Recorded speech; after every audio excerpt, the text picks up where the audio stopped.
One of my students recently contacted me and said she'd been asked to do a voiceover with a mid-Atlantic accent. What is it? And it's a good question. Really, the best way to think of it is exactly what it says it is. It's kind of midway between a British accent and an American accent. It's probably slightly more American than British, but it depends on who's listening and your subjective interpretation of it. But if you think about kind of some of the older film stars, so Cary Grant, perhaps Betty Davis going back many, many years, but also slightly more modern and contemporary actors like Kelsey Grammer from Frasier and Sideshow Bob in The Simpsons.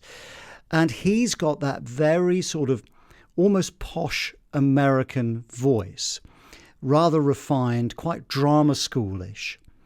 And my interpretation is that that's what a mid-Atlantic accent is. It's basically a mixture of British and American. And when I say British, I don't mean British with any particular regional accent. It's very much an RP, received pronunciation, British accent, but then mixed in with American.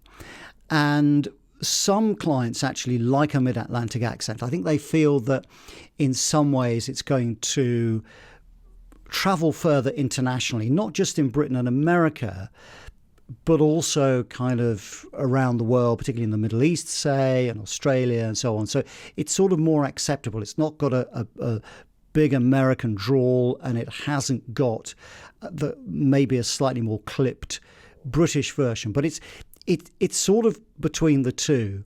And so if you see a job or an audition, it is for halfway house. It is that mixture of British and American.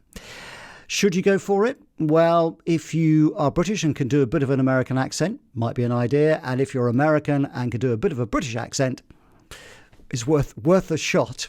So that is the definition of a mid-Atlantic accent. Thanks very much for watching today. Look after your voice. See you next time.